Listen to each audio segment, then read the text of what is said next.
Welcome to the Bridging the Divide podcast.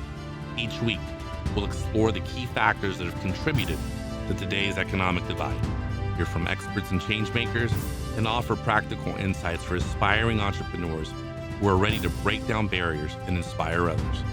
Join me as we navigate the challenges and opportunities for closing the economic gap, one conversation at a time.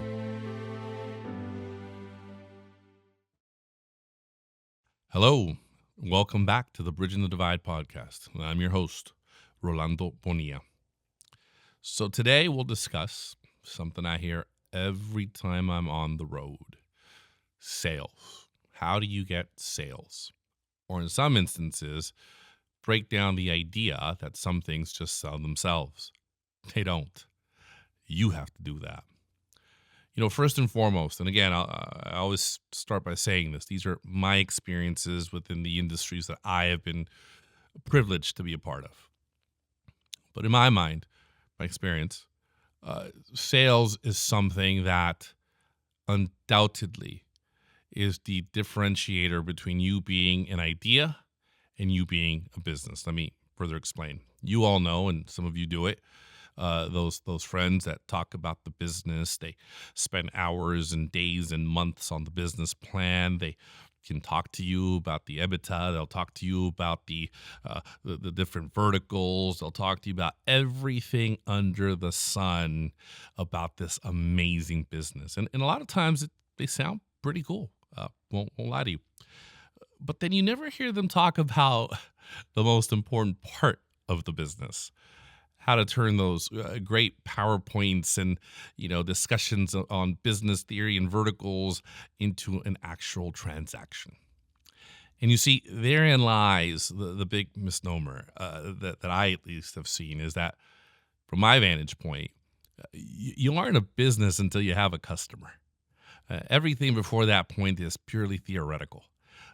You need to have customers and a methodology by which to obtain and maintain those customers. If you've listened to this podcast before, you will know that I'm a big believer in the idea of providing value. The idea that everyone looks at Facebook and Instagram and Apple and thinks that that's the way to market. And the reality is that's the way they market as massive publicly traded companies. The vast majority of us are not that. The vast majority of us are working within our own ecosystems to build something. That's not to say that you can't become that one day. They at one point weren't what they are today, and they eventually became that. But that is to say that you are not today.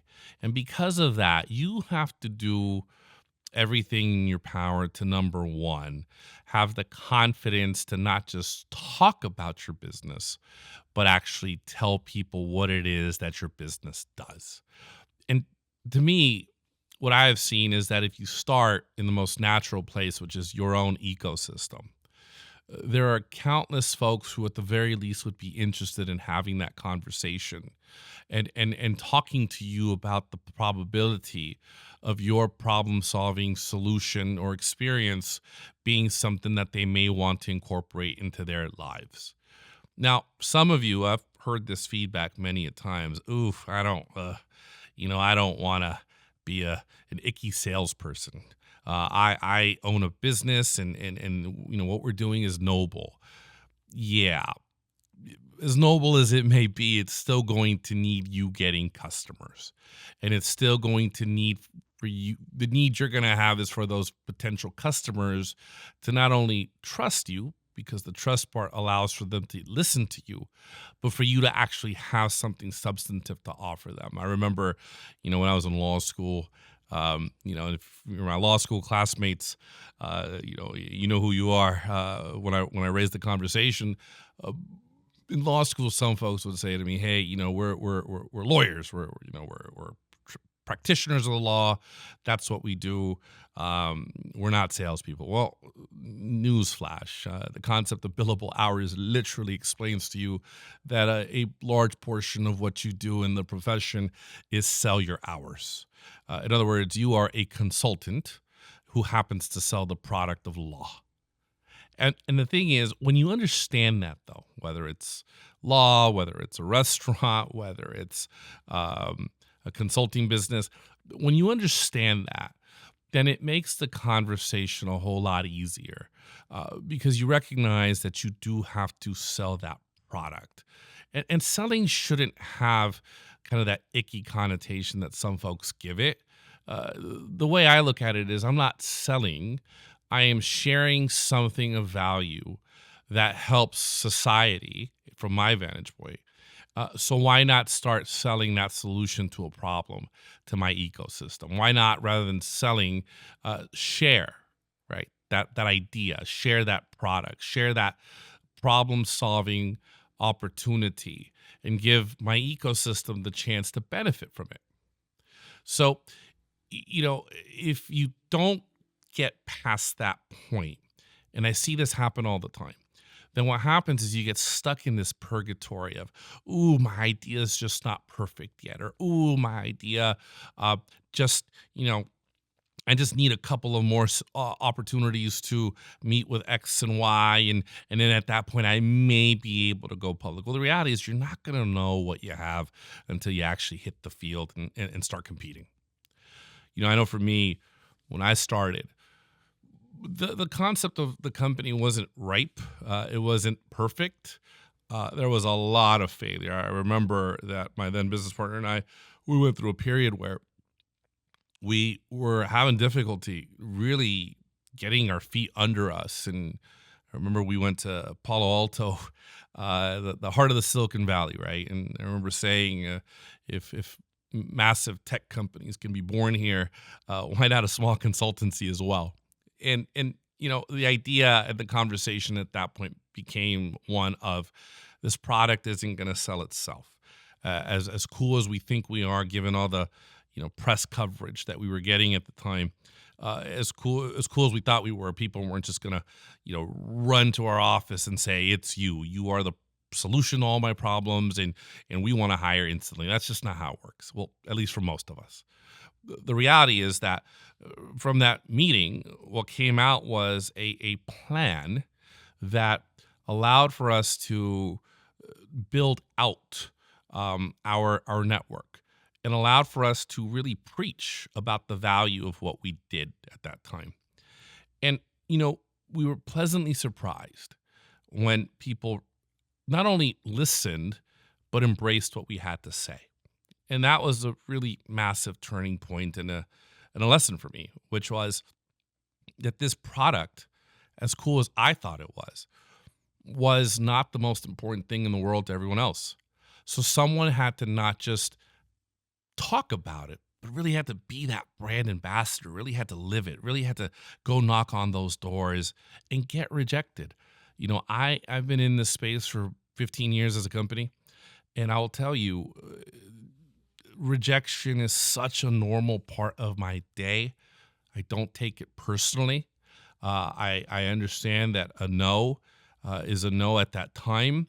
I understand that a no sometimes turns into a yes when you further explain what you do. But it all begins with this concept of, I have to be the company's best brand ambassador. And now that I've, in other spaces that I'm in, it's the same concept. I have to talk to people. I have to engage with people. I have to market, educate, and I have to love that. And so sometimes you have to also understand what your strengths are. For as much as you love what you do, maybe you're not that person. And you have to have an honest conversation with yourself about, maybe I need to partner with someone.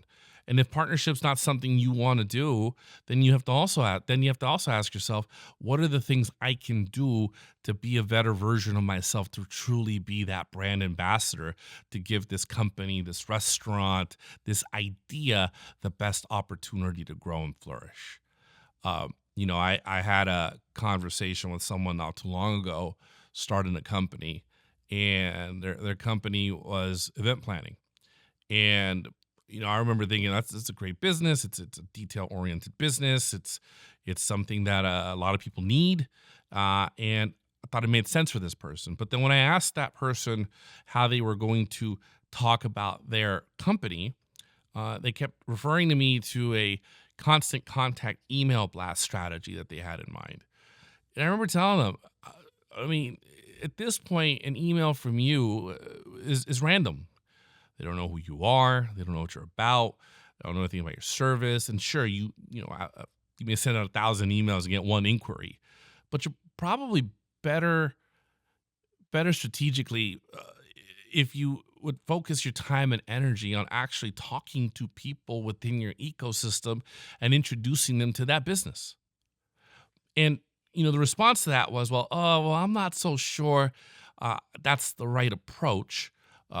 Okay, well, you're asking for advice, but then the follow up is what really hit me. The follow up was because I don't want them, that person's network, to be offended by my pushing my product on them. Well, first of all, this is your network. Second of all, you're not pushing your product. You're sharing something that you think is of value that can help their life become a little better. You never know. Birthday parties, corporate gatherings. People need help for this stuff all the time.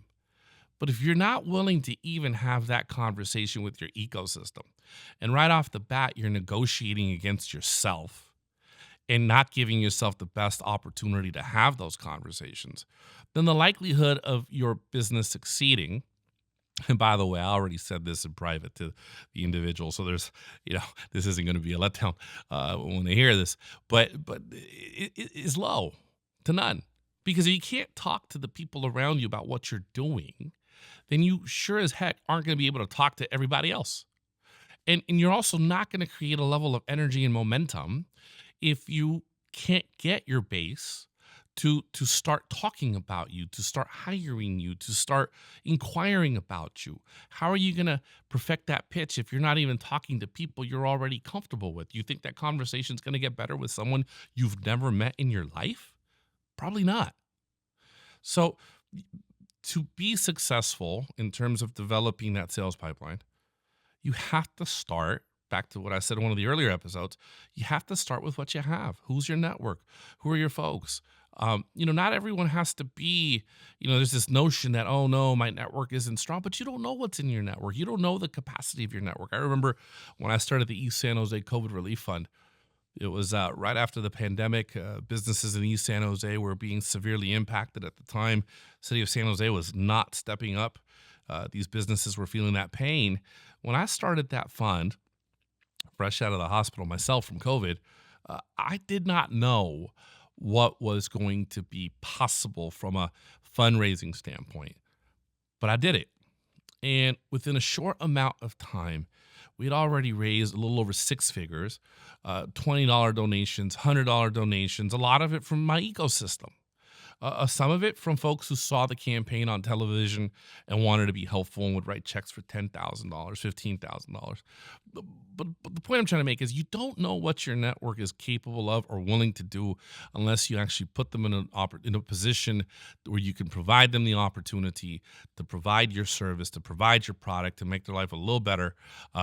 If you don't do that, then you're never going to know. And if you're never going to know, you're probably farther away from your goal, farther away from making it in a business. Because again, I'll say what I said earlier, if you're not willing to talk to your base, the reality is you're not willing to talk to someone you've never met. And if you can't practice and perfect that conversation with a base that you trust, then the reality is that your conversation with a stranger isn't going to work out because you're not really going to be in a place where you're having the natural ebb and flow that's required to make someone want to trust you and want to work with you. That's the other value of talking to your network. It's not just about, that business opportunity, but it's also about you developing and growing that business conversation. So again, I say this because, for some of you, you're sitting here listening. If you're still here, first of all, if you're still here, thank you. But for those of you that are listening, you're saying to me, hey, Rolando, that's obvious, right? Everyone understands that if you don't have customers, you're not a business. Yeah, sure. You would think it's intuitive, but the reality is very often it's the last thing folks talk about because it's the part they're most afraid of, right? It's the part that has a lot of rejection attached to it. Rejection of your idea, rejection of you, It's the heartbreaking part too, right? There are situations where you reach out to folks who you thought you were close to and they don't even call you back. Ouch. Wait a minute. But I responded to you when, yeah, well, that happens, right? And all these fears get in people's heads, and then stop them from, as a friend of mine says, living their best life and pursuing their goal and their dream. So to me, undoubtedly, sales, as common sense as you think it is also the biggest obstacle because folks don't want to do it. I cannot tell you how many times I have people tell me, "Oh, I just don't think that's the right market." Okay, that's fine, but why? Why is it not the right market? Is it not the right market because you have researched the market and realized that your product doesn't fit in that market? Is it not the right market because you're scared? Yeah, I said it. You're scared. It's okay to be afraid. It's okay to be afraid. What's not okay in the sales part, or actually in any part of building your business, is to allow for that fear to stop you from pursuing your passion, pursuing your goal. That's not okay, right? So to me, I can't tell you how many times I hear that. I can't tell you how many times I hear I'll say it, excuse under the sun about why something's not going to work. And then when you peel the onion, one layer, you quickly realize this assumption is based on nothing more than assumptions. And these are assumptions that were driven by the fear of rejection. Yes, you have to sell. No, it is not an icky process. When done right, it is a process of, I'll use the phrase, market education, where you are sharing with this market, initiating with your own network, the value proposition you have. And that's it. That's it, right? If you believe enough in what you're doing, that market education conversation is an enjoyable one.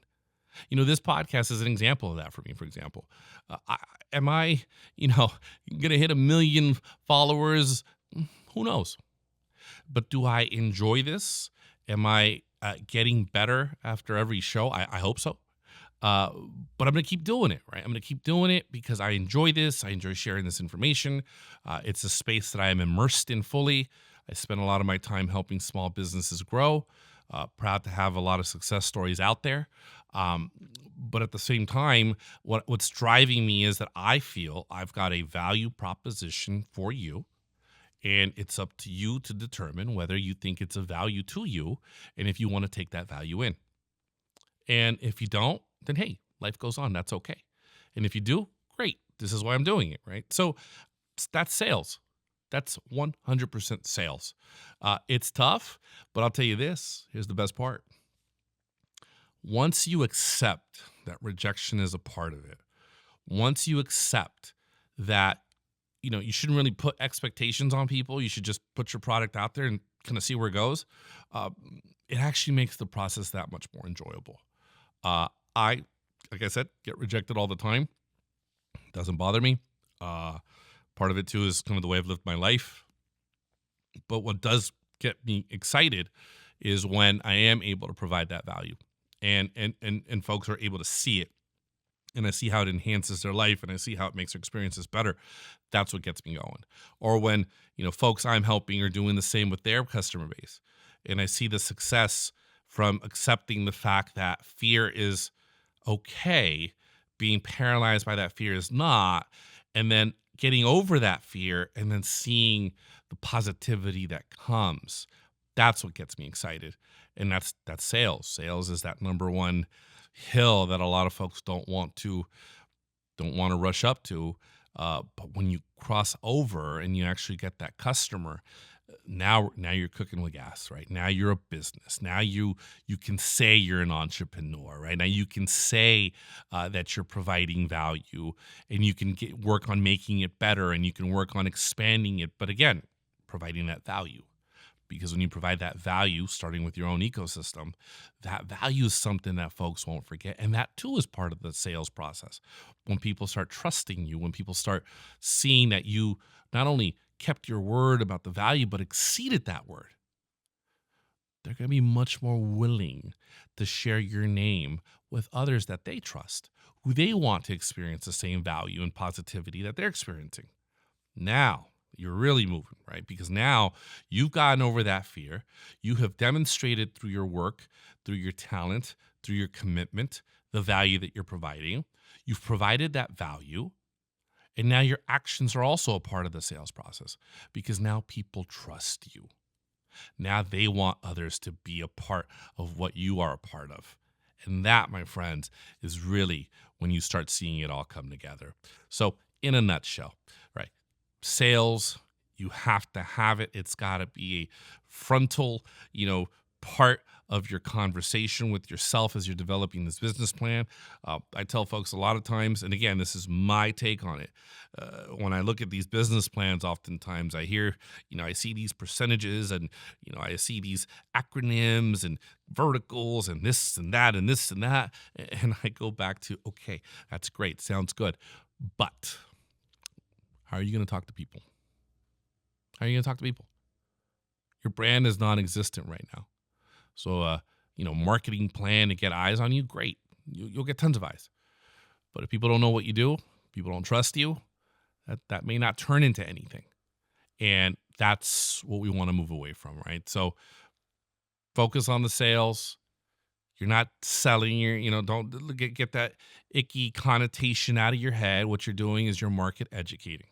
You are your own brand ambassador, and you're excited about the value you're providing society and how your services or your experience are making life better for your ecosystem and their ecosystem. And before you know it, you have clientele. And before you know it, you're a trusted brand. And believe me, I've gone through these processes many times, and I've always seen that to be true. So go out there. Go get it. Go get that sale. Build your company. There's nothing that stops you from this other than those thoughts in your head. Overcome them, and you've already done 90% of the fight. All right, my friends. Until next week, thanks for listening.